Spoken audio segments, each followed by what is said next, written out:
All right, we're taping this. It is noon Pacific time on Wednesday. Stephen A. Smith on the line. As usual, he just did a 2-hour TV show, took a break, did a 2-hour radio show. Now he's doing this podcast. I like getting you when you're a little punchy and tired. I feel like I have an advantage in the ring with you right now. I can just use Well, my I foot got bad speed. news for you. I'm actually not tired at all. I feel pretty good. How do you do this every day? I'm always in awe of how you're able to just produce content for 4 hours a day. Just being passionate about what I do. I love sports. I grew up loving sports all my life. And, it's almost the equivalent of you talking about the Boston Celtics, for crying out loud. You can go on for hours and hours about just the Celtics alone. Well, that's how I feel about sports that I love. You don't see me talking about hockey. You don't see me talking about NASCAR. I have zero interest in those things. But when it comes to basketball, when it comes to football, and then you have my news background, just being a reporter for so many years and having to pay attention to whatever story was percolating and resonating to the masses, I try to pay attention to that stuff, obviously. And because of that, if everybody's interested in things, then you know that whenever you speak on it, more than likely they're going to be interested in what you have to say, not just because you are who you are, but also the subject matter is what's percolating. And so the combination of all of those things makes it much, much easier for me to do what I do for the hours that I do it. This was a good decade for both of us because the NBA became more popular, more fun to talk about, and just more erratic, more interesting and crazier, and all the things that's good for people like us. Wait, when you think about this decade, just think about where we were in 2010. That summer, you were the one who had LeBron to Miami. I think I even made fun of you in a column. I was like, he's crazy. This ain't happening. And then it happened. But then you think about where we were and how mad people were at LeBron. And then 9 years later, how just every year people press the reset button on the league and everybody switches teams. Is your head spinning with all this stuff? I tell you, listen, when you bring up 2010, I think we have to, first of all, I was never mad at LeBron because he was going from Cleveland to Miami. That means I was going to have more time in Miami. I was perfectly fine with him. I was mad when he went back to Cleveland, to be quite honest with you. But I got to tell you, in all seriousness, when you look at him going to Miami, the real problem that everybody had is that it was such a dramatic shift in the balance of power, because him joining Dwayne Wade and Chris Bosh, everybody thought and really, really felt that it was such an incredible imbalance that it wasn't fair. Yeah. But I don't know if I've ever really said this publicly. When we talk about the NBA and where it is today in terms of that interest, I think the two teams that deserve the most credit are the Indiana Pacers and the Dallas Mavericks. Because if you remember, we saw at that particular moment in time, first order of business, the Dallas Mavericks, when Dirk Nowitzki and those boys, and Dirk Nowitzki pretty much put on the show, Jason Terry, Jason Kidd, and those guys contributed. Rick Carlisle was coaching them. They beat LeBron and Miami in that first NBA Finals appearance. Yeah. But then after that, you saw the emergence of Paul George in Indiana, and they had pushed the Miami Heat to a 7-game series. And so when you looked at that and you saw the star that had come out of nowhere in Paul George, you said, hey, who said it's automatic that these guys are going to win? And then last but not least, you saw the second go-round, not the first, because one could legitimately argue that San Antonio should have won that first finals against Miami, but Ray Allen hit that shot. Ultimately, Miami prevailed, and they forced the Game 7, and they won that championship against the San Antonio Spurs when Greg Popovich, for some inexplicable reason, put Tim Duncan on the bench, and Chris Bosh was able to get that rebound and pass it to Ray Allen in that Game 6. But the thing about it is that by San Antonio coming back and shellacking Miami in 5 games that next series, once again, this is a juggernaut. That's the Miami Heat, the reigning 2-time defending NBA champions, with LeBron in his prime, D-Wade fading a little bit, but still a star, Chris Bosh balling. They got beat down. And so as a result, you looked at that and you said, okay, there's a way that even if you are supposedly a super team, there are people who can take you out. So we saw Cleveland going back and forth. Even though they lost to Golden State the first go-round, we knew that Kyrie and Kevin Love went down. second go around, they come back from a 3-1 deficit, although assisted by that stimulus package the NBA gave them by suspending Draymond Green for that Game 5, for the kicking incident with LeBron James. They ultimately come back from a 3-1. Cleveland wins that championship, LeBron's first and only in Cleveland. And then they won the 2 straight with Kevin Durant. You look at it from that perspective, and then you say, okay, you see that these Goliaths can get knocked off. You would have never believed that if LeBron and Miami had just won 4 straight, and that's the difference. You know what's funny about everything you just said, which I agreed with?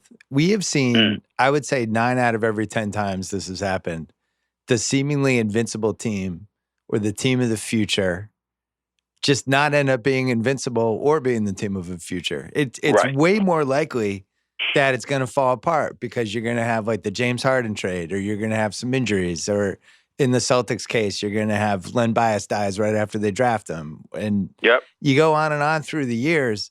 Jordan's Bulls were really the only one that pulled off kind of the amount of titles we thought they had a chance to win. Even Shaq and Kobe, remember at the start of that decade when they won that first title, it seemed like they were going to win a title every year that decade. You just would have penciled them down for 8, and they won 3.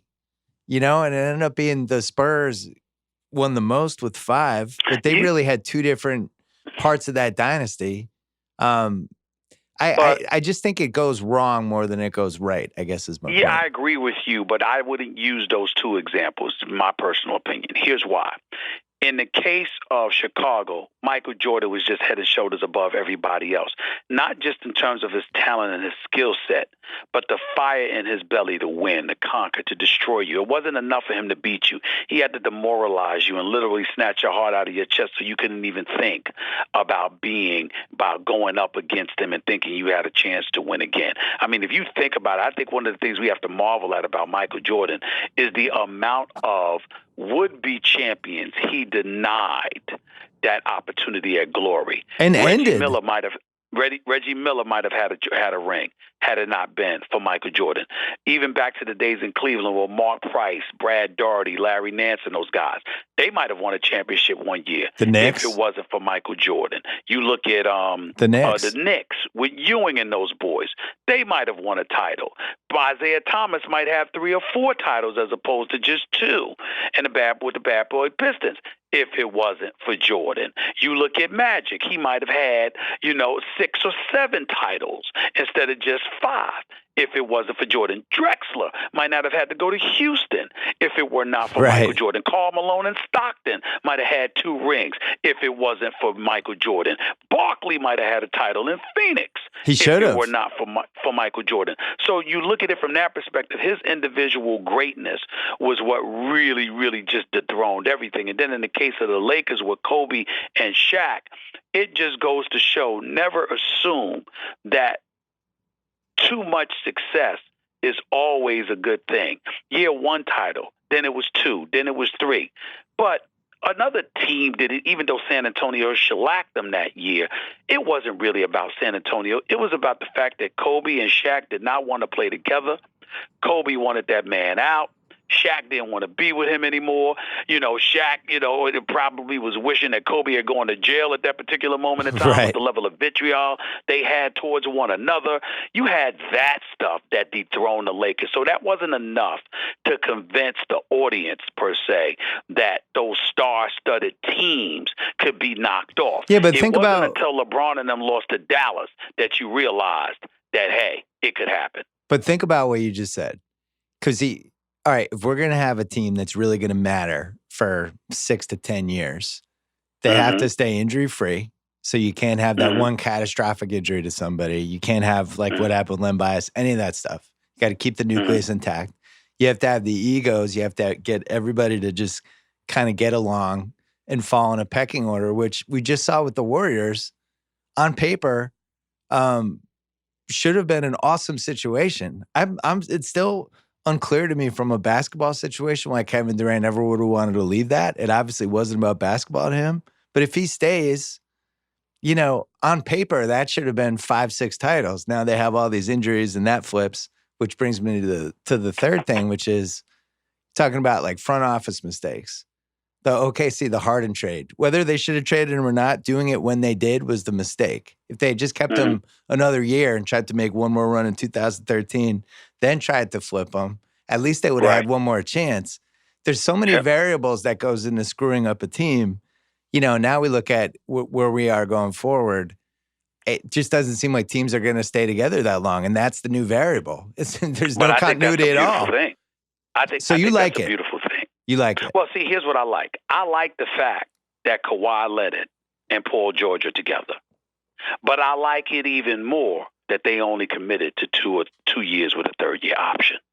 In other words, we ain't signing 5-year deals. You got to look forward to us. Everybody got to stay healthy. Eventually, you figure it out or whatever. Kawhi Leonard and Paul George might be teammates now, but 2 years from now, it might be somebody else. We also got to look at it from this perspective. Let's say, for example, Kevin Durant had elected to stay in Golden State, right? Yeah. Who's to say Kawhi would have chose the Clippers? At that particular juncture, he might have chose the Lakers because with Anthony Davis and LeBron James, we could do some things against Clay, Steph, Draymond, and KD. But if KD stays in Golden State, because if KD stays in Golden State, me just being with Paul George ain't going to be enough to knock off Golden State. That could have been his thinking, so we don't know. Bottom line is that what we're seeing is a tremendous amount of movement, but we also have to applaud some of the other things that we're seeing. For example, Denver building through the draft and what have you with Murray, with the Joker. You look at Utah, they're making moves in the offseason. Bogdanovich is a big pickup in my estimation. And then you've got Mike Conley, okay? You look at in the Eastern Conference, even though they're not a threat, if Victor Oladipo comes back healthy and Brogdon is there now, you got to look at Indiana with some respect, attach some respect to that name. They could at least serve to make things interesting in the East. And then you look at Portland.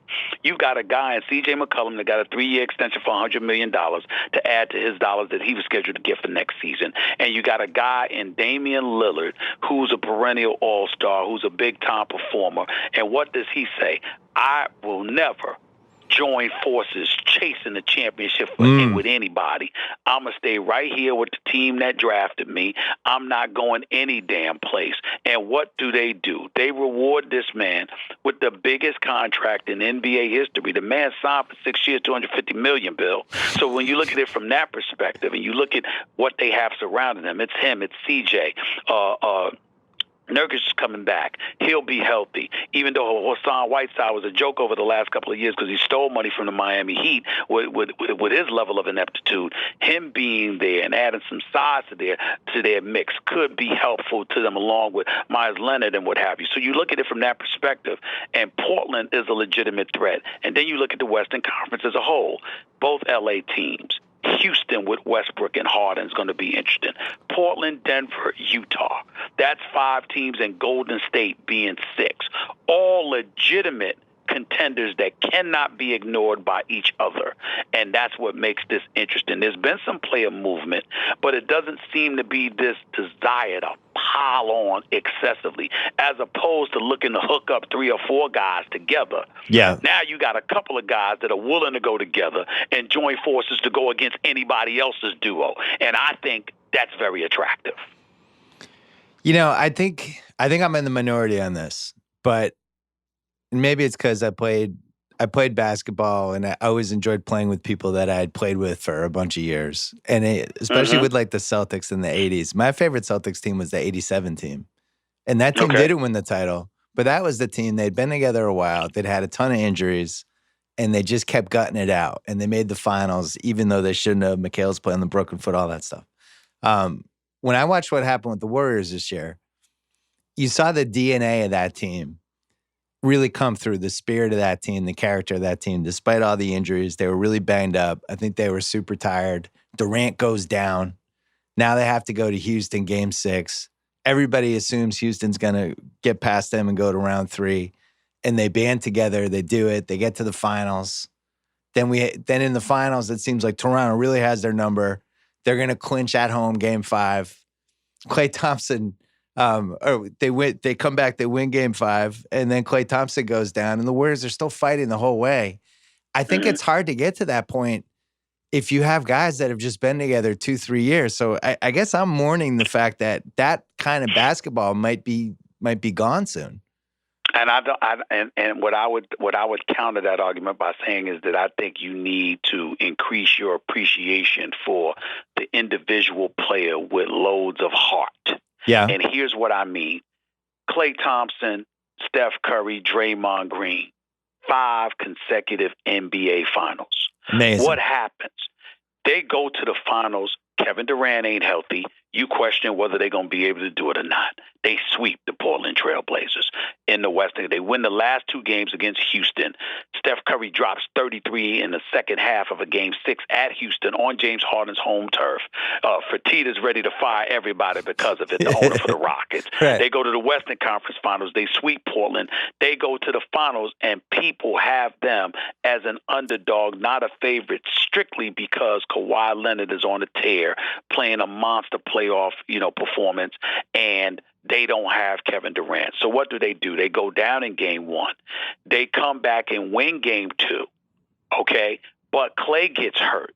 Klay has to sit for Game 3. Yeah. So they miss both Game 3 and he misses Game 3. They lose both Game 3 and Game 4 because he plays Game 4 on one leg. But that Game 4 that he played on one leg, he dropped 28 on one leg. Right. Kevin Durant comes back in Game 5 because supposedly he's feeling pressure.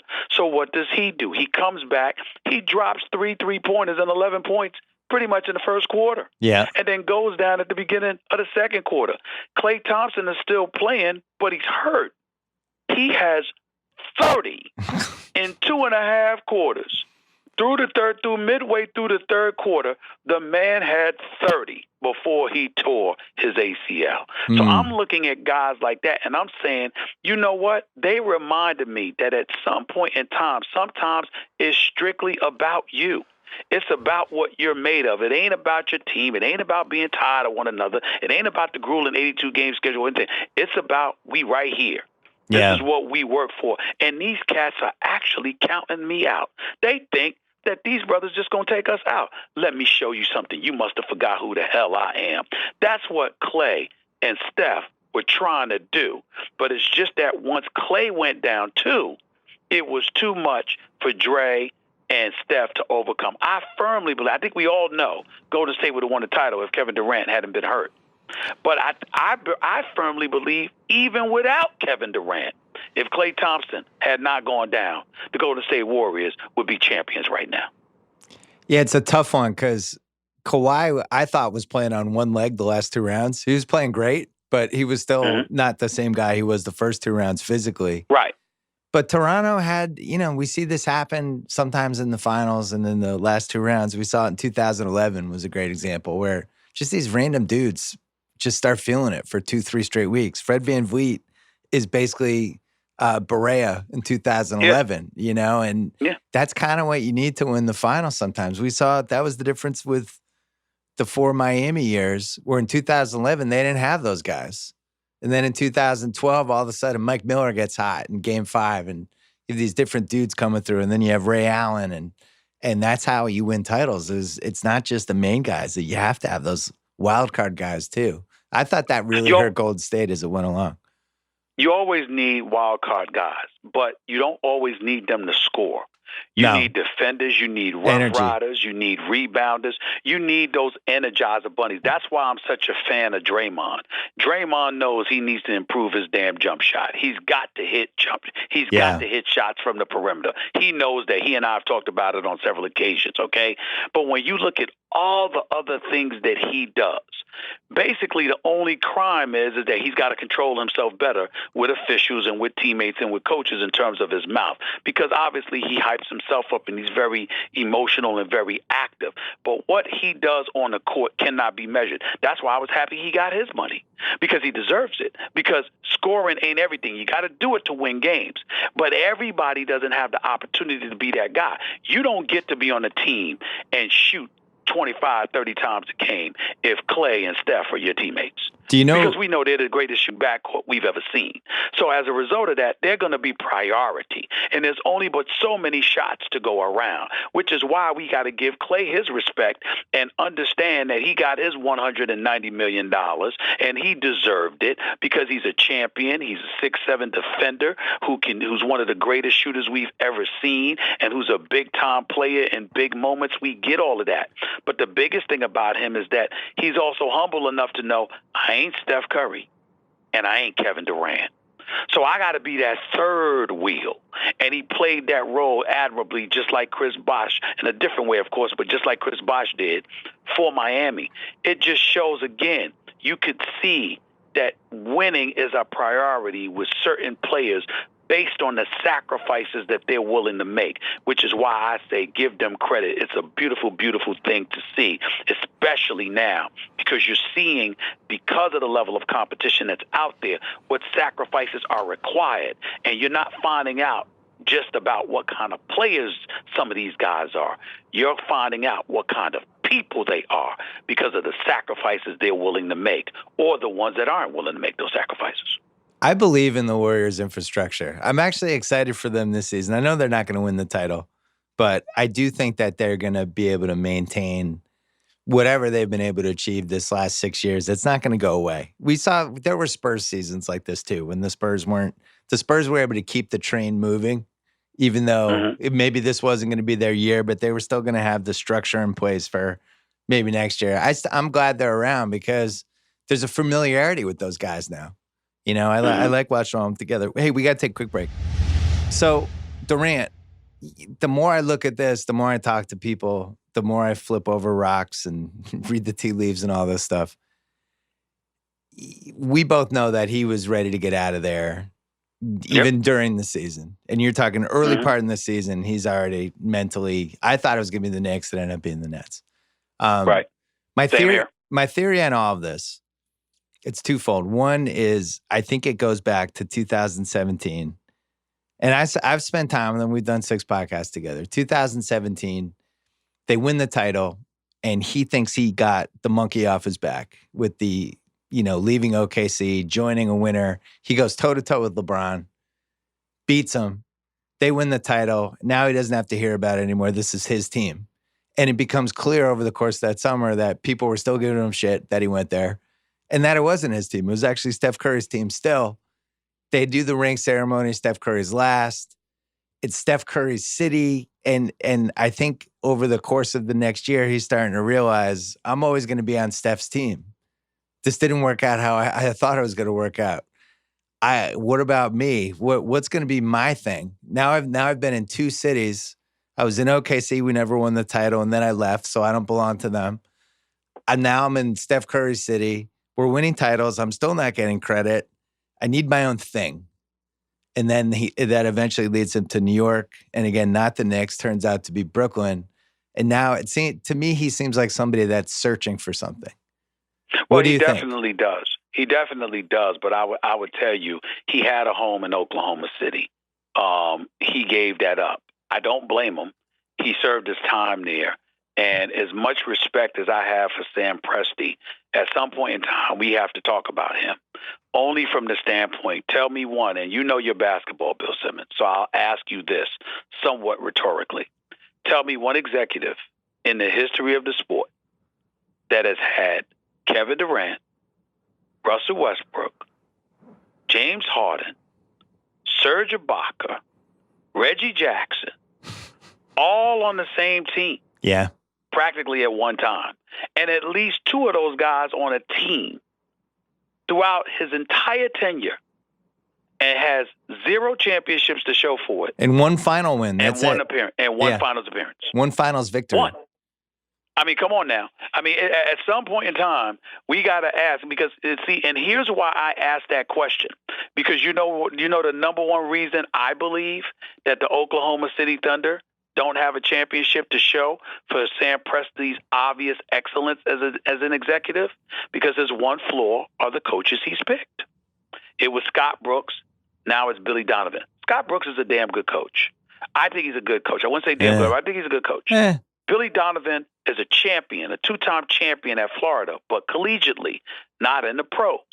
When you think about the plethora of coaches that have been available for Oklahoma City to hire and bring on board that could have potentially guided the likes of a Kevin Durant and a Russell Westbrook for years to a championship, and how they've come up short. Again, Billy Donovan has been to Game 7 of a Western Conference Final. Scott Brooks coached the Oklahoma City Thunder to an NBA Finals berth. It's not like these guys can't coach. Please, I mean, no disrespect to them. I'm simply saying that when you talk about getting an edge, doing something that gets you over the hump, clearly looking at stuff that's available in the draft and picking pieces and putting it together as a team is something Sam Presti is pretty damn gifted at. But you got to look at the coaches that he selected. You know this, I know this, anybody knows this. Don't tell us you could not have given a better option to that level of talent than a Billy Donovan or a Scott Brooks.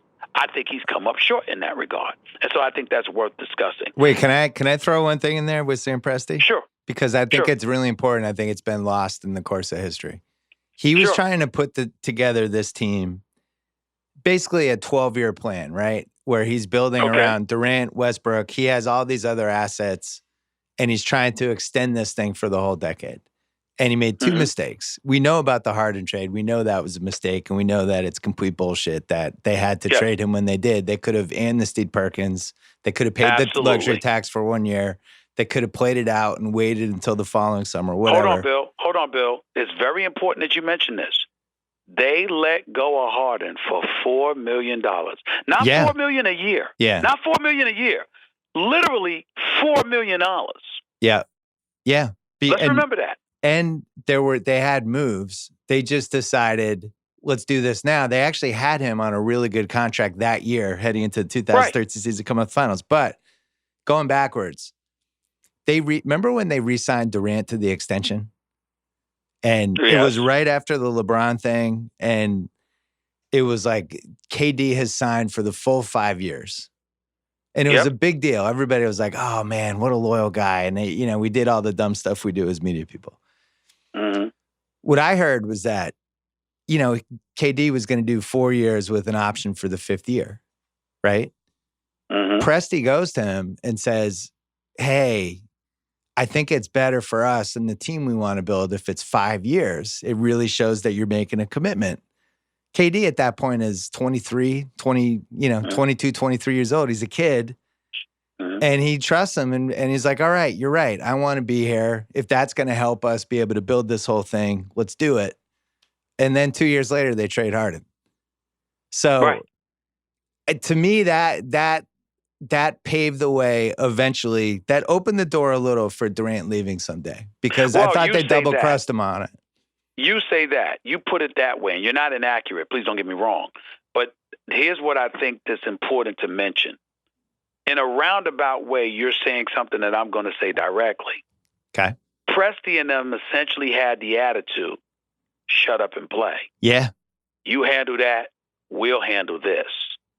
Kevin Durant and them felt like subordinates. Yes. Like they weren't really a part of the process. I'm telling you what I know. Yeah, you're right. What has been said to me. I can confirm. And so I think that's an important thing, because once again, when it comes to Sam Presti and the Oklahoma City Thunder, they do things a certain way. One of the things you heard, and I didn't check with them to get this verified, but you hear from the player side that when Kevin Durant won league MVP honors, Nike wanted to plaster something on the arena there, and congratulating him and what have you, and were informed that's not something that they were allowed to do. And this is when Kevin Durant is winning league MVP, and he's the face of your franchise. So these are the kind of things that resonate with guys. But when Kevin Durant went to Golden State, I never bought the Steph Curry thing, because Kevin Durant always knew it was going to be Steph Curry's town. He went there he never, ever, ever intended to stay longer than he stayed. He wanted to go there, win a couple of rings at the very least, and then move on. Because when he moved on, he would be moving on as a champion. Golden State was never a permanent situation for him, from my understanding. That was never going to be the case. He always had intentions to leave because he knew that would never be his. The question now is, what could possibly be his? Brooklyn could. You could assume that. But Kyrie is right from across the water, not Kevin Durant. So, right. But he's not Kevin Durant either. So we'll just have to wait and see. Yeah. When we talk about OKC and just how they treated that whole situation compared to where we are now it would be the opposite, right? They would be thinking from the get-go, oh God, everything we do has to be under the lens of we have to keep all of these guys. We can't let them be unhappy. But it was just a different way of thinking back then. It's like, these are the young guys. We're building an organization and you guys just play basketball. Let us handle everything else. You can't do that anymore. Well, you have to empower these guys. You have to talk to them. You have to lobby them. You have to kiss their ass. You have to hire two of their dudes that they grew up with. You have to give them access to the plane, all that shit. But Bill, you might not have to go that far. Just don't treat them like they're subordinates. Yeah. You got to treat them better than that. And see, the thing about it is this, and not only that, let's understand something. We live in a world where everybody as human beings are quick to remind ourselves from time to time anyway, tomorrow is not guaranteed. But here you are saying, Presti, you got 12-year plans. It looks good. And obviously, you've maintained a consistent level of competitiveness. There is no denying that you're one of the top winning franchises of the last decade in terms of the number of victories that you've accumulated in the regular season. All of that is understood. All of that is to be appreciated.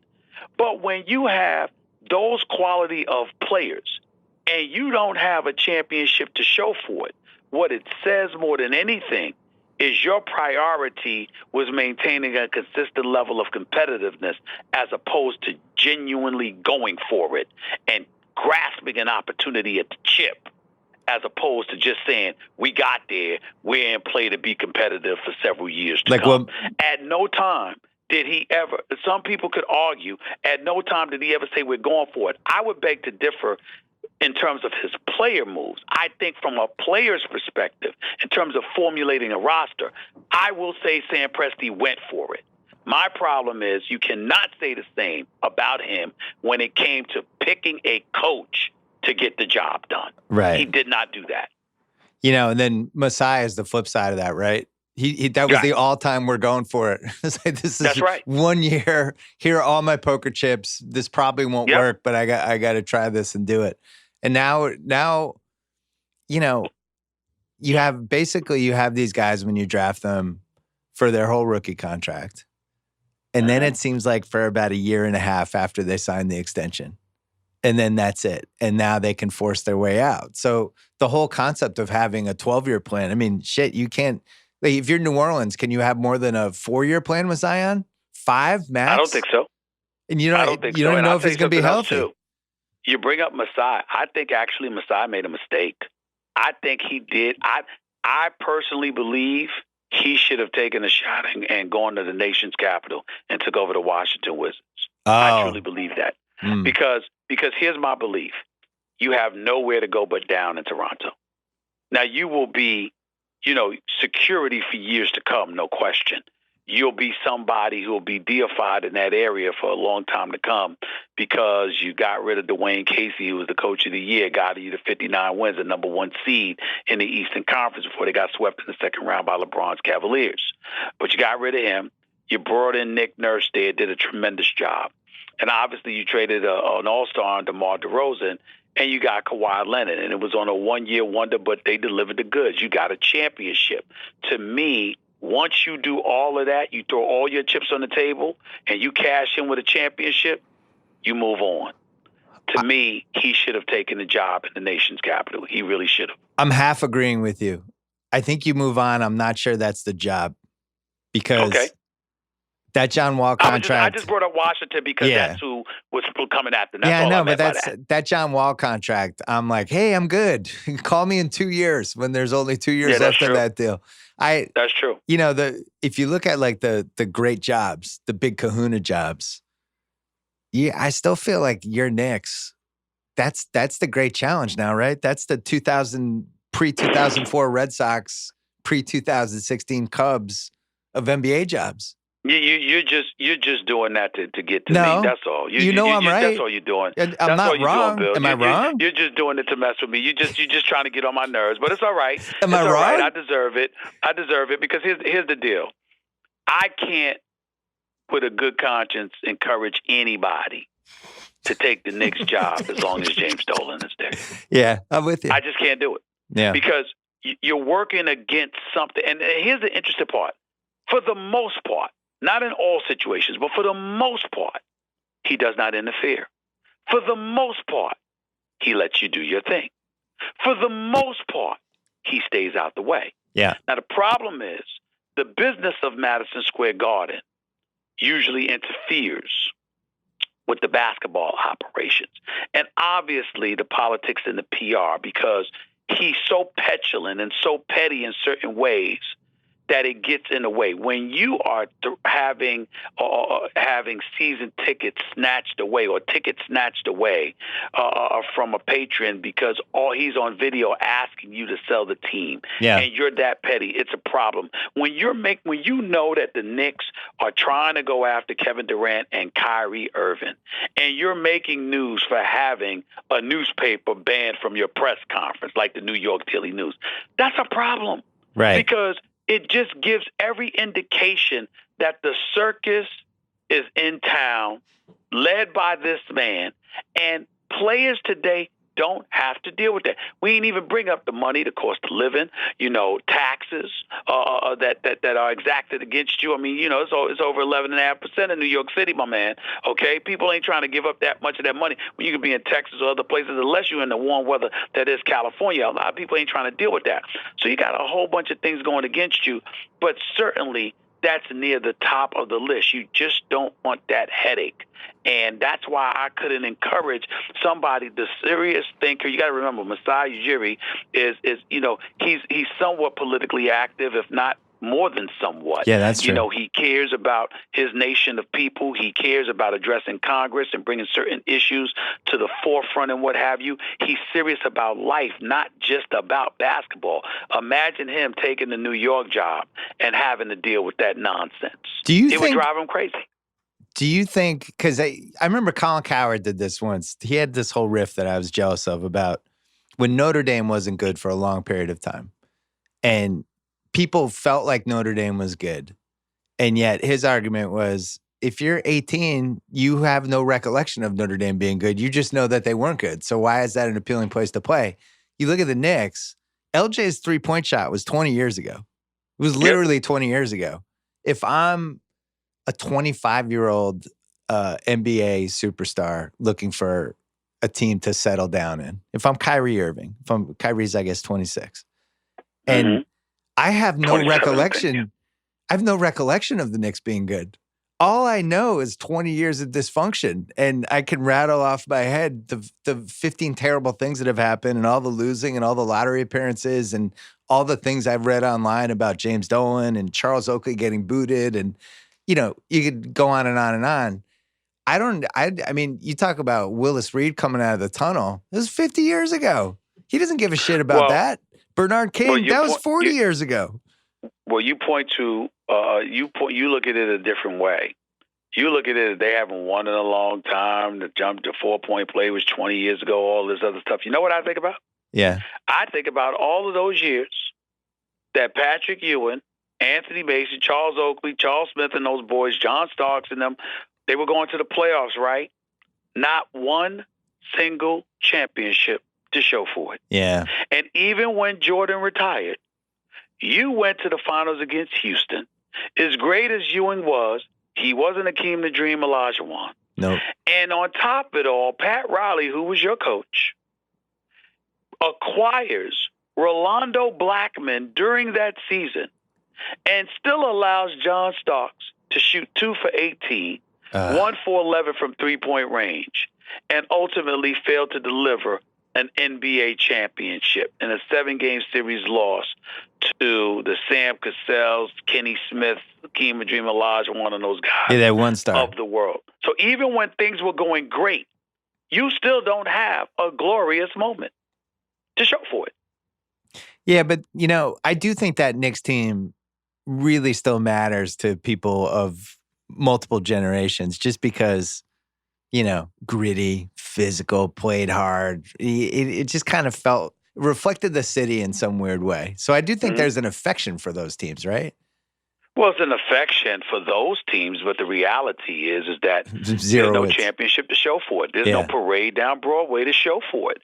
There's a reason why Patrick Ewing is loved, but Derek Jeter's deified. Yeah. Because there's championships to show for it. Let's stop acting like it doesn't matter. It matters. At some point in time, you got to have that kind of moment that says, I'm a champion. You got to be in that room. You got a lot of people that think like that, and they feel firmly in their beliefs about that, and I don't blame them one bit. You got to close. At some point in time in life, here's what a championship means. You've closed. Well, think about... You can do what we do. You can do what a lot of people do. But at some point in time, you have to have established yourself as elite at what you do. Yeah. And when it comes to teams, you ain't elite unless you had a championship. Well, think about 8 years ago, right? Dirk, we'd already decided on. We sent in our verdict. And it was like, yeah, that guy's Karl Malone for this generation. He doesn't have it. Superstar, but you can't win a title with him. And then 2011, all of a sudden, he kicks ass for 4 rounds and he's a champ. Completely changes how we felt about him, where we put him historically, who we compare him to. So, I think part of this, but I've talked to Barkley about this because Barkley, I think he came on my podcast like 8 years ago and he talked about the shit list, he called it, about how when you don't win a title, you end up on this shit list. And they would always talk about these guys. And they would list the dudes and it would be like, Dan Marino and et cetera, et cetera.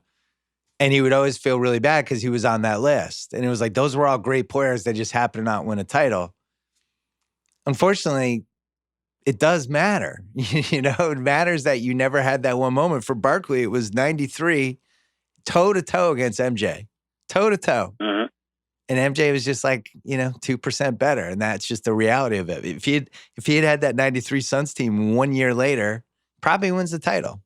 So there's some luck to it. But at the same time, like, people saying it doesn't matter is stupid, I think. It does matter. Well, I will say this to you, too. You point out to Barkley, understand how most people look at Charles Barkley. Charles Barkley comes into the league, okay, in 1984. So you're talking about his first or second season with Billy Cunningham as the coach of the Philadelphia 76ers, him winning 58 games. Well, let's remember who some of his teammates were. You had Maurice Cheeks as a teammate. You had Dr. J. Julius Irving as a teammate. You had one of the greatest six men who have ever played the game in Bobby Jones playing the game. Moses Malone was his teammate. Andrew Toney was his teammate. So when you look at it from that perspective, we keep saying, and Barkley, listen, he's my friend. I love him dearly. I love him like a brother. We all know that. But Barkley, we keep saying mistakenly, his best chance to win a title was with Phoenix. No, it wasn't. Jordan was waiting. Jordan was better, and quite frankly, the Bulls were better than the Phoenix Suns. When you look at the Philadelphia 76ers and how loaded they were, yes, the Boston Celtics and the Lakers were a dynasty, but their title confrontations got interrupted on several occasions. It got interrupted by the Twin Towers and Ralph Sampson and Hakeem the Dream Olajuwon one year when they were able to knock off the Lakers before losing to Boston in the finals. It got interrupted in '83 by the 76ers. It got interrupted by the Detroit Pistons in the latter part of the decade. There were opportunities for Charles Barkley as a young player with the Philadelphia 76ers to win. What did they say happened? You have people recognizing his greatness, understanding he's a Hall of Famer. But you have Hall of Famers that point to the lack of dedication he had early on in his career that they believe cost the Sixers a title here or there. So I agree with that, but I also think the Andrew Toney going down probably changed that too a little bit because I as a Celtics fan, I could vouch firsthand that guy was unstoppable. But I also think the 97, the Rockets Jazz, it was on Hardwood Classics recently. I was watching the Game 6. Stockton makes the shot. They make the finals. Barkley's not in great shape that year. And they had a better team than Utah. And I think when I wrote about this in my book, I think the difference between Karl Malone and Barkley, ultimately, why I had Malone one spot ahead of him. Malone was always in condition. Always. Barkley was more Always. talented, but I feel like he left a couple seasons on the table a little bit. Wait, I have to ask you one more thing before you go. Sure.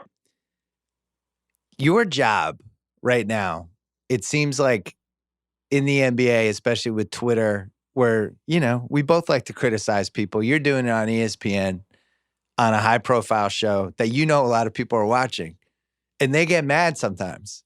And I had I got a taste of this when I did Countdown those 2 years, and I would say something, and then it was a little bit earlier in Twitter, but I remember one time I talked about how the Warriors couldn't shoot. Draymond Green, why is he shooting threes? And he came at me on Twitter, and I'm like, what's going on? Like, he saw that, he's mad about it, he's tweeting at me, but now this is a recurring thing now with players defending themselves against people like us, but you're still firing away. How has that changed how you think about this job, and what's been like a funny example of just somebody coming at you? Hasn't changed how I think about the job at all. I don't give a damn what they say. Let me be very, very clear. I really don't. And the reason why is because, number one, I know that my humanity is always intact. I'm not purposely trying to hurt anybody. I get paid to do this. And believe it or not, even though obviously I'm critical, I don't view it that way. I view it as people asking me a question and me giving them an answer, or me discussing the world of sports. You decide to play in a public forum. You're not playing in the privacy of your bedroom. Yeah. You're not playing in an empty gymnasium or anything like that. You have said, I believe I'm so great that I'm going to put my talent on public display to compete with others who feel the same. Let's go at it and see who's better. And we are chronicling who's better, who's not, and why or why not. That's how I view it. Now, the players get caught up in it because they have agendas. And the agenda is to maximize the potential, or to maximize, whatever exploits they put on display. So it's not just about the check that you're looking to garner or get from a team, but it's also the branding and the money that you can make off the court and things of that nature. That, along with the advent of social media and beyond, giving you a voice, which therefore makes you believe that you have a license not to talk to anybody, okay? You're going to exercise that to the best of your ability. And, oh, by the way, it's not just athletes that do it. We have a president of the United States that talks on Twitter far more than he talks to the media covering the White House. Yeah. But that's how it goes. We understand that. But what I say to them is the audience is always going to listen to the media. You can think you can circumvent us all you want to. The audience is always going to listen to the media because the audience is going to always recognize that there's a level of authenticity that comes with it, a level of objectivity that comes with it, or unapologetic subjectivity. That's also going to come with it, as opposed to you being a player, which obviously has your own self-interest above everything else, therefore not necessarily giving the audience the level of objectivity that they would appreciate or welcome. So they're going to have a use for us. They'll be interested in hearing what you have to say, but they're still going to come to a Stephen A. Smith or a Bill Simmons to see what we have to say about it, because we're not personally invested. We're just calling it like we see it. That's the real world.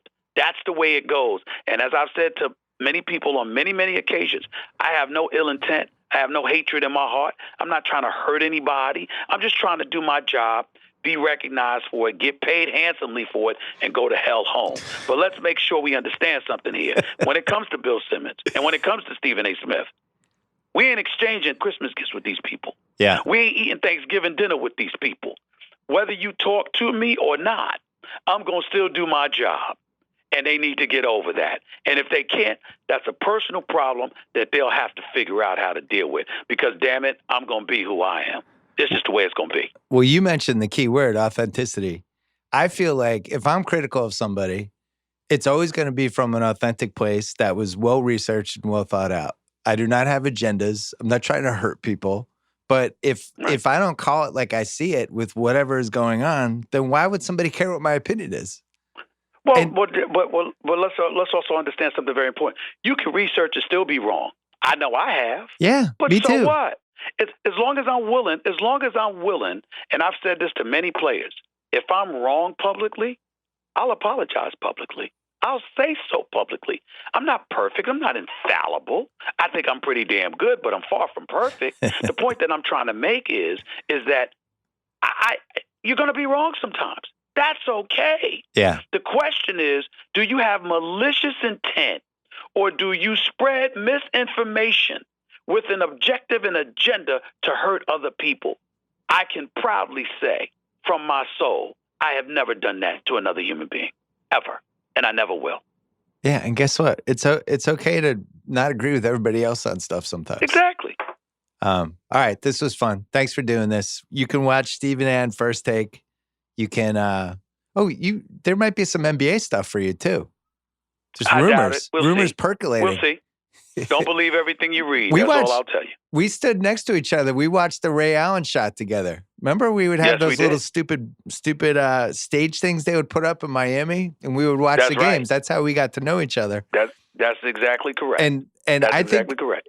think I might have turned to you and Jalen and said, "Why isn't Popovich putting Duncan in the game? What's going on here? You Is know he- what? Does he have did. diarrhea? What's You going did. on? Where is he? Where's You Tim abs- Duncan?" You absolutely did. That's the truth. You did do that. I went right on TV after and I killed him. I was like, Yeah. I don't understand. Tim Duncan's the fifth best player of all time. How is he not in the game when I need one Exactly. rebound and I'm up 5? Especially when you know what you need is a rebound. Yeah, Popovich. Yeah. That guy. All right, thanks for doing this. Appreciate it. No problem, buddy. All right. Take it easy. Wesley Morris is here. He's in town doing just a slew of rewatchables. It's a rewatchables marathon. But since you're here, I thought we might as well grab you for another podcast hit. You're here. You're in person. Get to look at you and talk to you. Physically here. This is great. You're looking very relaxed today, by the way. Thanks. I should just say. talked to Stephen A. I'm very relaxed after that. It was fun. I mean, We did our own version of First Take. It was great. It was so much fun. Love that guy. So we were talking yesterday about a couple things, and we both realized we should just talk about this on the pod. One of them was Euphoria, which Yeah. House and I had talked about after episode 5, the great Carnival episode, but then hadn't talked about since the show ended. And I think we could talk about it without spoiling it for people who hadn't seen it yet. The reaction to the show, the things it tried to do were just really interesting to both of us. Yes. So you haven't written about it. Give us your thoughts. I think it's a really good show. I will say that I did not enjoy it for about the first maybe 20 minutes. I watched it with my friend Brett, and every 5 seconds or so, I'd be like, we're turning this off. We're turning this off. We're turning this. I mean, I kept saying it over and over again. We're turning this off. It's a raw show. Well, it wasn't the rawness. It was the voiceover.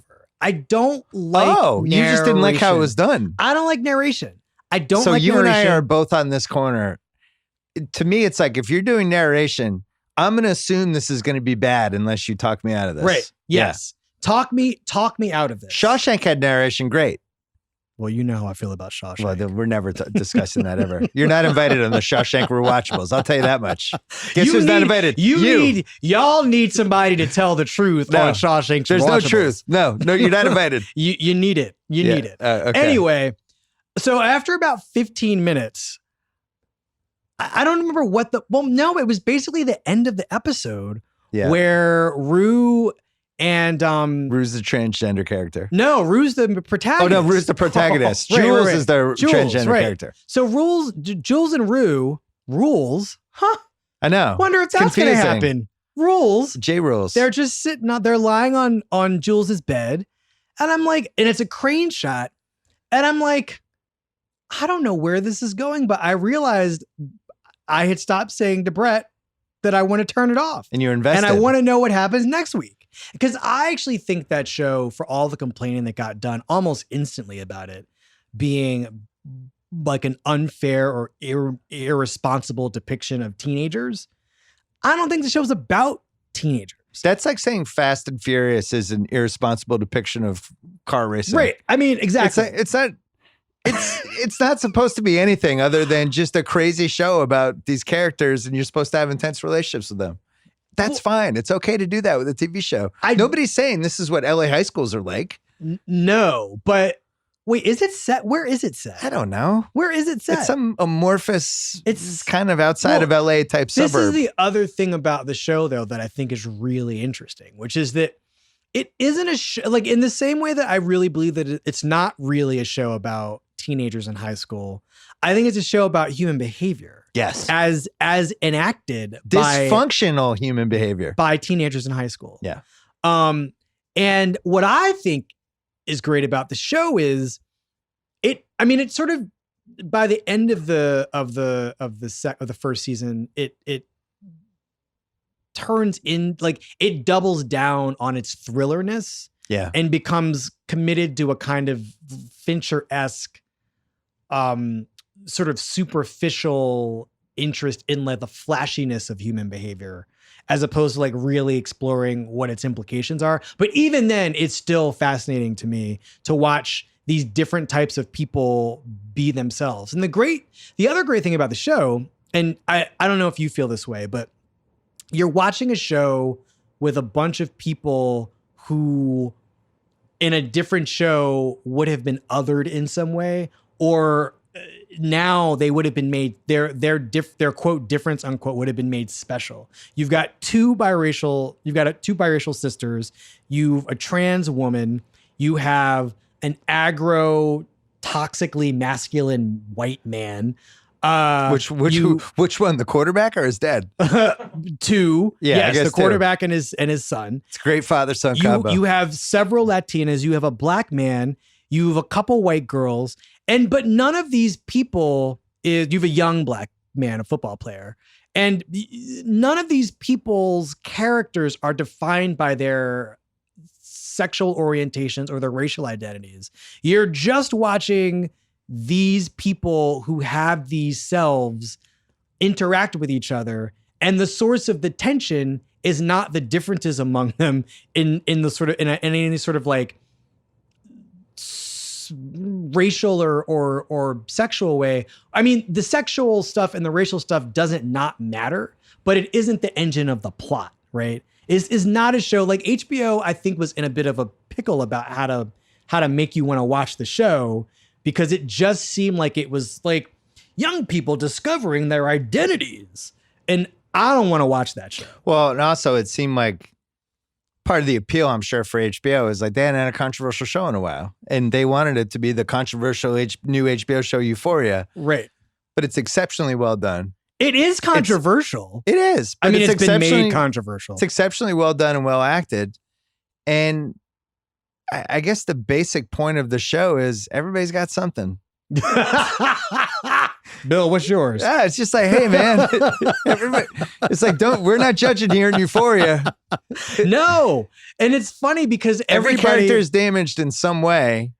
And it's about how they all relate to each other while they kind of recover / live with whatever damage they have. Yes. And the fucking Eric Dane character who, he's getting these hookers, and by the seventh episode he has the hooker, and it's just like, it's gross. It's not, it's even for him, it's pushing it, right? But he still is doing his whole champagne thing. Yep. Can I offer you? And it's like, oh man, I feel bad for this guy. You do feel, and I'm like, I can't believe I feel bad for this guy. This is not a good guy. Not a good guy. But it did attach me to these people that I just didn't expect to be attached to. At some point, we're gonna have to meet that guy's dad, right? We're gonna meet the granddad. Oh, the granddad. Yeah, Oh, he's. And I think that, I mean, one of the things Definitely a basement with the granddad. But no, I mean, I do think that there's, and also like nobody's ever asked Eric Dane to give an interesting performance, right? So like when he changes the tone of his voice, when he's with other people who aren't these sexual partners, he's very masculine. And he's like a dad on Friday Night Lights. Right. He's extremely tough and extremely masculine. But when he's in the hotel room with his sex partners, he's very soft and open and wants to share all the stuff in his life and is really. It's where he opens up. His whole demeanor changes. And I don't know. I like choices like that. right, on a show like this. And I think that the best performance being given in this quarter of TV right now is Zendaya. Yeah. She is great on this show. Nobody's got better facial reactions than she does. Who knew that she had these reactions? It feels like she's actually on drugs. Yeah. Like I believe she's her like, highs and her lows. Yeah, Right. these swings that she has, I feel like she's really having them as a human being. Yeah. That means you're really doing a good job with the acting. I feel like she's going to win the Emmy. I'm bad at this. Like, is she even going to get nominated? Oh man, I would hope so. I don't know. She is giving the best performance on TV. So right now. intense. Yes. But it also is funny. She's so funny on this show. And this is the thing about TV that I love, because it in the theater is like this too. And I'm going to get you to see a show with me at some point. Which one? I don't know, some show. We're going to go see the see Sorkin show. To Kill a Mockingbird? Yeah. All right. Well, then I guess you're good for the year. That's so insulting. No, I'm just saying you made the effort. And I did. I mean, people like that show. It's good. There's some good stuff in it. But I'm just saying that, like, I love when you get snobby with mainstream successful culture. Yeah, it's fine. I mean, some decent stuff in there. Whatever. We could go into To Kill a Mockingbird later. I think there are great things in it. I'm sorry. But there's a central problem for me. Anyway, the thing about the theater and the thing about TV is that it gives, especially with all the TV that we have now, it gives all of these people, actors who wouldn't otherwise have had an opportunity to show you something that you didn't even believe they had in them.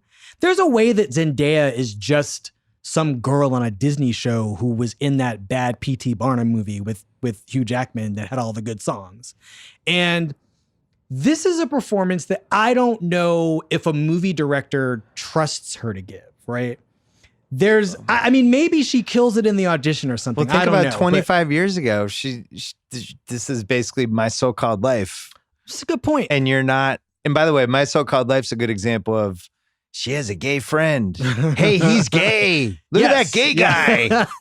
Hey, he's doing gay stuff. Yes. And that was like just the surface character. Everything about Ricky's life was torture, right? Yeah. I mean, because he was still Ricky and still gay. He was right? a weirdly important character for that decade, but it wasn't exactly like well sketched.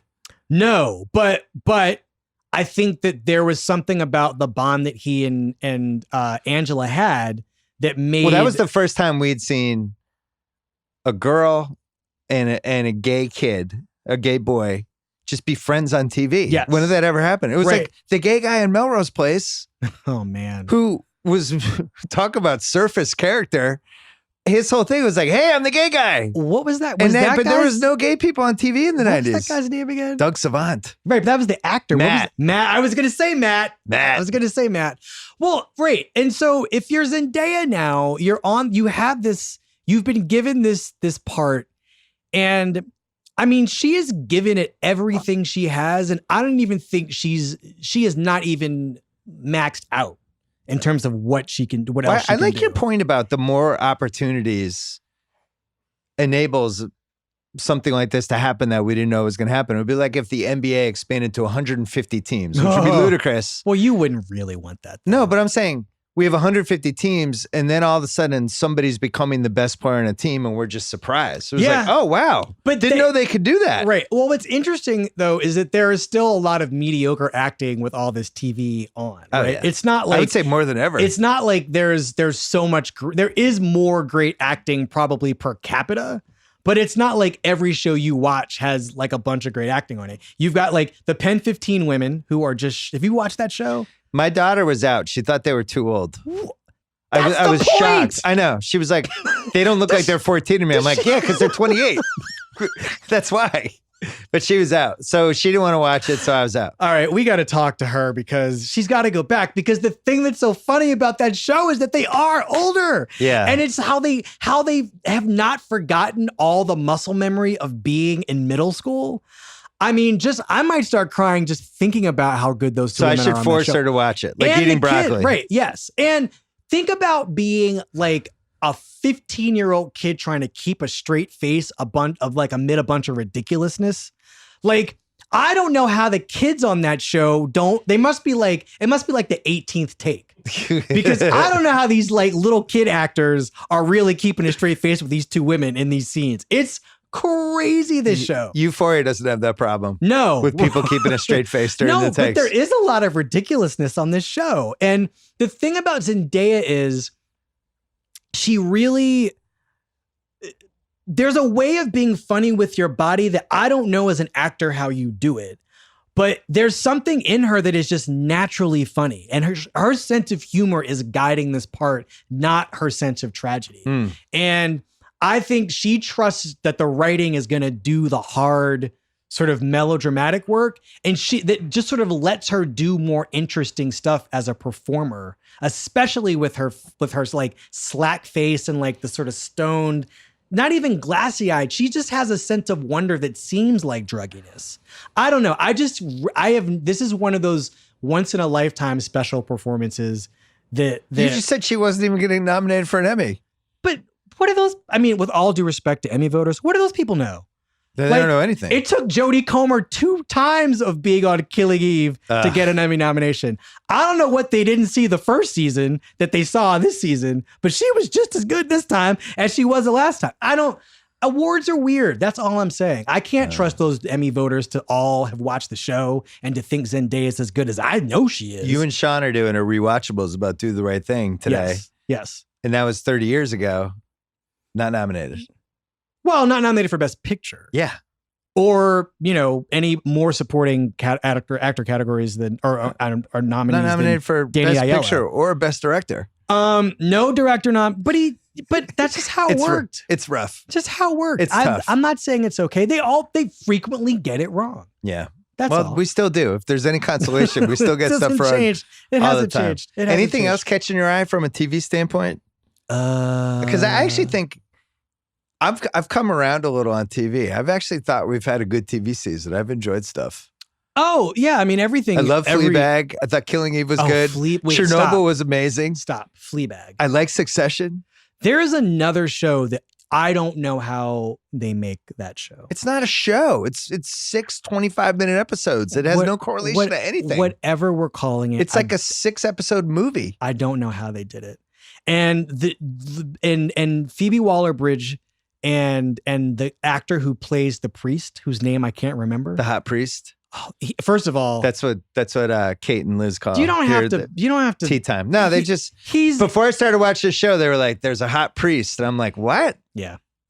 Did Carrie think the priest was hot? Carrie ate the show. She poured barbecue sauce on it and chowed it down like she hadn't had a meal in 10 years. Phil, she loved Fleabag more than anything. You can watch this man and agree that he's a handsome guy. Yeah. But he's more than handsome. There's something, and this is a thing that I think a lot of people, I haven't heard anybody talk about this, but I've talked to some friends about this. The thing that makes him hot on that show is the struggle, right? The struggle about something as simple as whether to fuck this woman. Right. And to let himself do more than love her. Because the loving isn't the problem. It's the what to do with the love that he's struggling with. And how you act that, again, I don't know how these two people, especially him, because I think she's been playing this character for a long time. Yeah. But this guy is just, what is his name? Can somebody find his name? I just want to. What is Scott?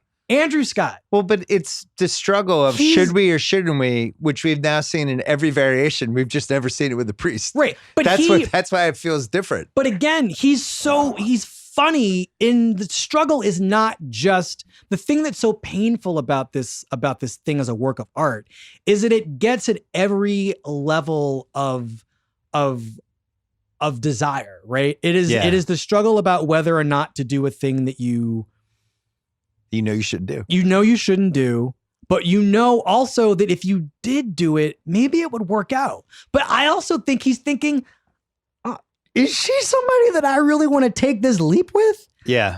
Is she going to change? And that was the other thing about the show. Maybe she was going to change.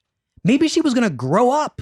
And this was going to be the relationship that's going to alter her her unpredictability and her instability, but maybe he's attracted to both those things too. I don't know. That show, it is a miracle of writing, directing, and acting. A true miracle. I've talked about this on a pod, so I'm going to gloss over it quick, but I thought that Kristen Scott Thomas episode was all time. Yes. I was honestly blown away. I was like, this is one of the best 10-minute sequences I've ever seen in a TV show. I also think the first episode, which is just set in that restaurant really good for the pilot. most part, Yeah. is a great episode. There's also a shot of her sitting at that bus stop that just, I wept. There's just a shot of her sitting at the bus stop with a slack-jawed look of like upset disappointment and shock on her face. And something about her face and her body, they just moved me. I don't know. This show. You know what's funny about her? High approval rating right now. Mm-hmm. You don't see it that often. What could she do to squander it? Yeah, it's like right now she's 100. Like if we had a presidential election and she was a candidate, it would be like, well, Phoebe Waller-Bridge has 100. Yeah. Well, that's high. The donations are pouring in, you guys. But I do wonder, anytime we've seen this happen, and we're both old enough to have seen this happen a few times, there's always the misfire. There's the IMDb misfire that's coming where it's like, oh, she's going to be Batwoman or, some sort of terrible misstep. So I'm sure it's going to happen. Yeah, but I mean, she also did the first season of Killing Eve and didn't do the second season, and the show was not as good for it, I would say. I mean, Sandra Oh and Jodie Comer is still really good. And I mean, all the acting on that show is really good. But there is a tension, all of the tension that's between Andrew Scott and Phoebe Waller-Bridge on this batch of episodes for Fleabag is missing from Sandra Oh and Jodie Comer from the first season of Killing Eve. I mean, all of that tension, I think, comes out of Phoebe Waller-Bridge's writing, right? Yeah. She puts people in these scenarios in which you have to keep balanced about 5 different ideas in a single moment. Right. That a lot of popular culture does not give an actor an opportunity to try to do. Are you in on Succession or no? Oh no. Okay, first of all, everybody in my life who's heard me talk about Succession knows that. Don't ask you about it? No, do ask. Just be disappointed. Just be ready to be disappointed. I do not understand why people love this show so much. I am addicted to it, which is a testament to how decently it's made. Like I am watching the second season. Okay. Huh? No, I'm with you. Okay. I just don't. Here's my thing about this show. I don't think there's a lot of things I need to be convinced that the people making the show and the people on the show know what they're doing. Now, I know when I say this to people are like, well, the show's about people who don't know what they're doing. I understand that.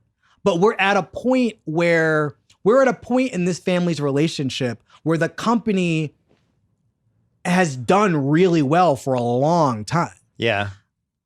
I'm not seeing anything on this show that convinces me that the company would have done as well as it has been doing.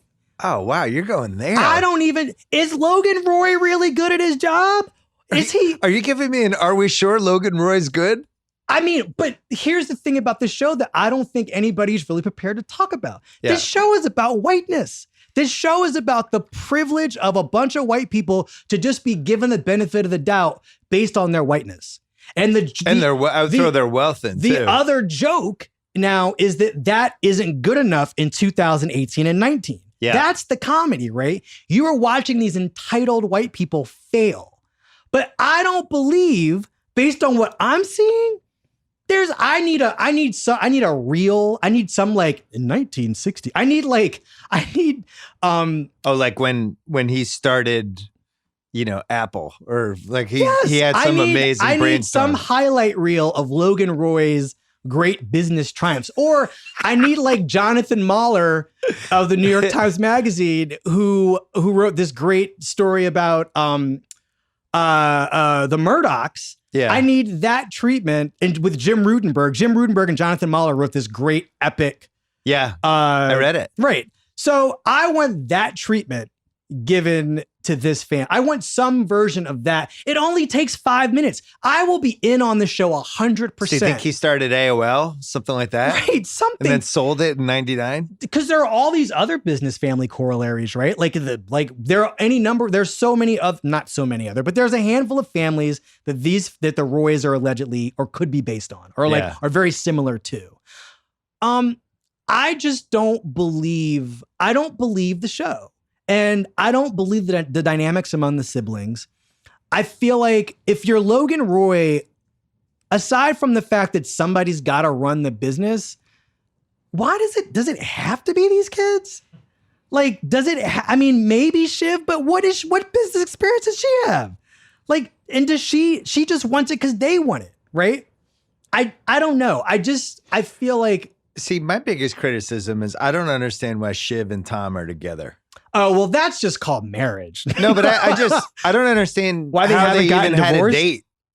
I just don't get it at all. Well, it seems like an arranged marriage, but he's not bringing enough to the table from his end. This is how we know you're straight, because there is something about Tom that at least I can imagine waking up one day and being like, oh, wait, I married him? Because it was fun for a little while. There's something about Matthew Macfadyen and his like big, not dumbness. I can't explain it, but there's something about him that is charismatic enough, maybe not to marry, to your point, but I don't even think she's that attracted to him because she was having an affair with this other person. She probably isn't. I just don't get it. It seems like if it's going to be like this arranged, high-level, white, rich, elite marriage, he should have been bringing something to the table from this end. I don't even know how you got me to stick up for that marriage, by the way. That was a good trick. Like, why am I arguing with this? I don't know. I'm actually with you. I don't know why this. House and I love Shiv. Everybody loves her. That whether it was intentional or not, they stumbled into her name being Siobhan with the nickname being Shiv, and she's shiving people left and right. I actually don't think she's that devious yet. Like, but it's coming though. You can feel it coming. You can feel it coming. I also think the piano is really important for that show. It has one of the most important. The piano just moves things along and makes everything seem so weighty at all times. Yeah, I like rich people being rich shows. It's one of my vices. I'm sorry, but you don't have to be sorry about the wedding. And where was the wedding in Scotland? That's last all season. Of world culture. I like being giant rich. mansions and fucked up helicopter trips and weird bachelor parties and giant clubs I've never heard of. You I'm in all the time. just described the Jane Austen novel, right? I don't know. That's why I like Billions too. I like watching rich totally out of control rich people. Do you think this is which show? I mean, not that they have to be better or worse, but do you like both shows? I do. I really like both shows, and it's not like I like this show more than that show. Right. I enjoy both of them. Does Billions? I enjoy them for different reasons. Right. What are the different reasons? What is Billions doing that Succession is or isn't doing? Billions, I feel like I've been with the characters longer. It's been on longer. Yeah, you mean like even longer. Before now? It's Koppelman and Levine, and I just know those guys and the rhythm of how they write stuff, and it just feels like it's kind of an easier watch for me because I just get it. In Succession, the whole time I'm like, what the hell is going on? Yeah. Every time I think it's going a certain place, it goes a different place. Sometimes it's super disappointing. Yeah. I thought Logan Roy was going to die. Now he's like throwing fastballs again. Yeah. I mean, what is his secret? I don't, he's all of a sudden back, and there's just all these layers and secrets that I hope they have a plan. This is okay. So you're worried it's like a Lost thing where they just got the show made and they had no idea what's going to happen in season 5. They could be doing musical numbers in about 4 episodes. I don't know. And that would maybe be exciting, but I just don't. I'm watching the show because it's become a thing now that I like fighting with people about. And I also want to see what happens when my mind changes, because I actually think I'm going to change my mind. And I think that it's either going to be because the show explains something to me that I need explained to me, or it's going to reach some sort of creative. The juices on that show are going to start flowing creatively in a way that are going to work for me. And that's usually what happens with these shows, right? First season, especially when it's a guy, I think it's Jesse Armstrong, the guy who does the show. first big show. Mm-hmm. Usually the first season, oh, that's turned out even better than we thought.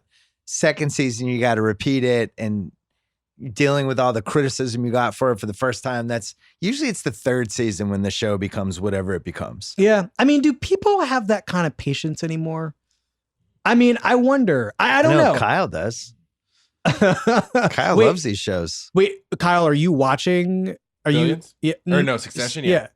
And you're not out. I'm not out. I just caught up. He's been talking about it forever. I just caught up before the second season. Kyle really wants us to have Shiv on the podcast. I would support. She is. You read I never said it, but you read my mind. There is something captivating about her and the actress who plays her. Great character, great actress. For just a good match. No, it's a good match of actor with part. I think there's some other like the Culkin who gets all the best lines now. Oh, Kieran, yeah. Yeah. He's really good, but they're also really giving him material. I really don't like. You just don't like him. I don't. It's not Kieran Culkin that I don't like. I don't need to like. We just talked about Euphoria. Most of those people are awful. I don't need to like the characters. But my favorite show, and I told you this yesterday, I think one of the greatest shows in the history of television period, but especially this Mount Rushmore era oriented TV is Orange is the New Black. Right. There are so many unpleasant people on that show.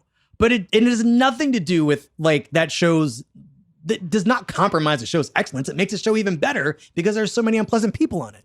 But there's something about the two brothers in particular on this show, where I feel like there's a thing that happens at the end of in the last episode of the first season that I will not spoil for anybody who has not watched it yet, that you kind of can feel coming because it's the kind of show that needs a thing like this to happen. But I don't believe in that moment either. I do not believe that thing that happens when he leaves the house and goes and does the thing. Mm-hmm. You know what I'm talking about.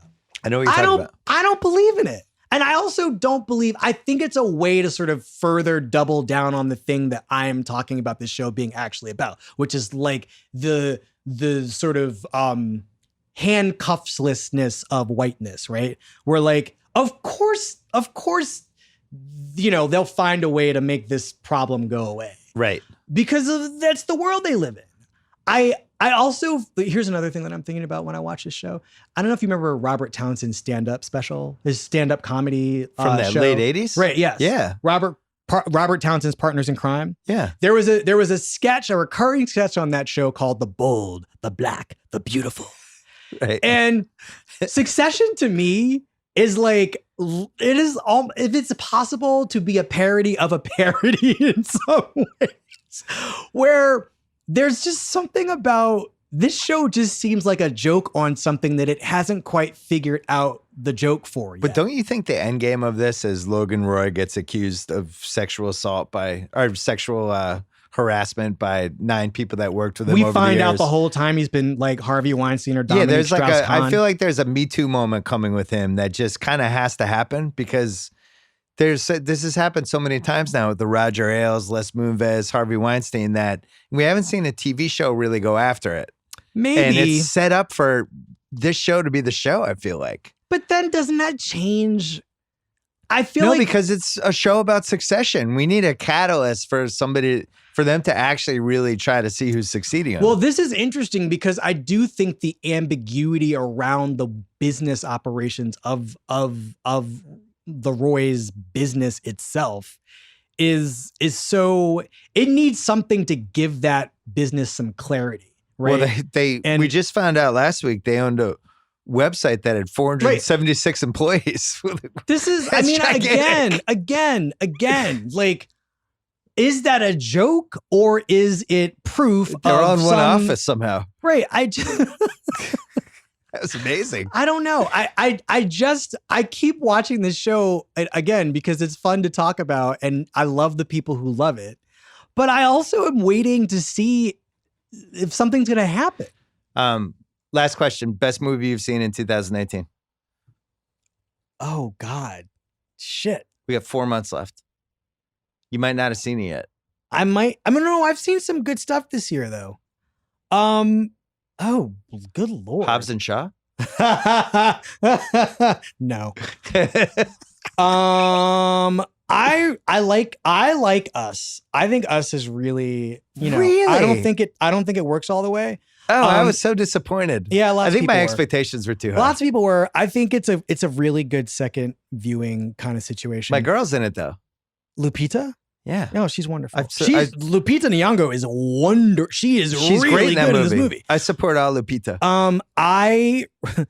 Let's see. I think The Nightingale is really good. A movie nobody has seen by Jennifer Kent. Didn't That see is that about, how Australia really came to be Australia Oh, with their Irish prisoners this is and Kyle's and, mojo right Yeah, there. with and, that. and Kyle was crushed. just talking about that the other day. Have you seen The Nightingale? No, dude. Oh, get thee to a movie theater ASAP because nobody's seeing it. It might leave tomorrow. Oh God. But Jennifer Kent, one of our great filmmakers, and nobody. I mean, she made The Babadook. If that's a selling point for anybody, The Babadook. The I maker- love that movie. the maker of The Babadook. She made the Babadook? Yep, the maker of The Babadook is back with like That movie's outstanding. a really brutal historical western. What'd you think of that fucked up movie where they're all outside? I still haven't seen it. Where they're all The horror outside? movie where they're outside, they go somewhere on a trip and Oh, Midsummer. yeah. I think that guy's a really good director. This is not a really good movie. Okay. I like Hereditary much better than I like Okay. this. Hereditary I is also, good. yeah, Hereditary is good. I also like the Tarantino movie is the other thing. I truly, the more I've seen it 3 times, we talked about it already, but Yeah. I love it. It's great. Not Hobbs and Shaw. I like the two of them. If you want me to say something nice about Hobbs and Shaw, I Yeah. love the two of them together. I think that Dwayne Johnson and Jason Statham really have something. And the problem with the movie, and I wrote a review of this movie for the New York Times, What? and I did. And I think that the thing that's really weird about that movie is they should just have sex already.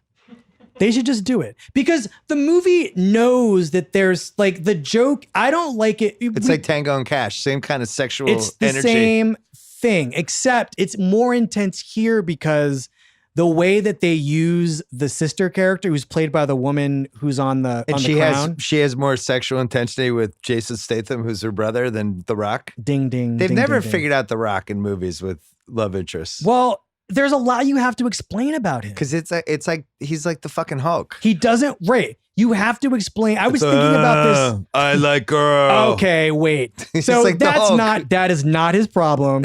The problem is that you have to do like in order to make him normal, you have to do so much work to explain why he's like that. So Ballers kind of works. The show is terrible, but that is a world in which he kind of makes sense because it is sports and there's a great tailor on the show. So Great Taylor. there is a great the tailor on that show deserves an Emmy. I don't know if the person's nominated, but the costume designer on that show is A++. It's tough. Schwarzenegger had the same problem Right. in movies where it was just you can pass a point physically where I don't know who the match But is. the thing about The Rock that really Jason Statham has had, I think Jason Statham has not peaked, but I've seen all Jason Statham can give me. I have not seen. I think Dwayne Johnson might. I know this is going to sound crazy, but I think he might actually retire or something without having done it. The one great role. He's got 4 great roles in him, but I think that the way the movies work his best now, role was Pain and Gain, just in terms of the most surprising Southland performance. Tales, Pain and Gain are his 2 best roles in that mode. But he's also good in his movie star mode for the most part. But the problem with the movies now is they'll never let him be interesting enough to be more than a funny big guy who's a wit and has good chemistry. with people. witty disses. What he really needs. Here are some things that he should work with. He needs a Melissa McCarthy. Or a Tiffany Haddish, somebody who's going to crack him up, I right? don't know. Tiffany Haddish just doesn't And Kevin make Hart, enough movies. I don't right. know how you'd get her. She's tough. Kevin She just Hart, doesn't want to work. I'm ignoring Kevin you. Hart doesn't want to work Right. either. That guy, how do you get him in front of a movie set? He and Kevin Hart have something, but Kevin Hart, I think I would love to see him with a woman. He and Charlize Theron would be great together in something. I just feel like there's a kind Basic of Instinct 2? No, Maybe you're a sex thriller? You're going the wrong way. It has to be something that's just like they're raising a A family divorce together. movie? Or a divorce movie, something that doesn't require his body. Kramer versus Kramer 2? Yeah. I'm not Directed by kidding. Noah Baumbach? I'm not kidding. Make it, well, that movie's coming too. I don't know. I feel like the problem with The Rock is people are afraid to use their imaginations with him. And the great thing about Southland Tales is that Richard Kelly, who made that film, was not. Yeah. And like everybody, I think that like the professional wrestling made him a star. And I think it's the cross he's had to bear ever since. Hashtag free The Rock. Wesley, we'll read you in the New York Times. I'm looking forward to the piece you told me about. When is that coming? Which one? The one we talked about a lot yesterday. Oh, I'm writing a friend story. Probably in like a couple weeks. Oh, It's a great show. I'm going to write about great. why I look it's forward to why it's great. reading it. Okay. Thank you. All right. Thanks so much to Stephen A. and Wesley Morris. Thanks to ZipRecruiter. Don't forget to go to ZipRecruiter.com/BS. Back later in the week with one more podcast. Don't forget about the rewatchables. We did Fatal Attraction that is up right now. Until then.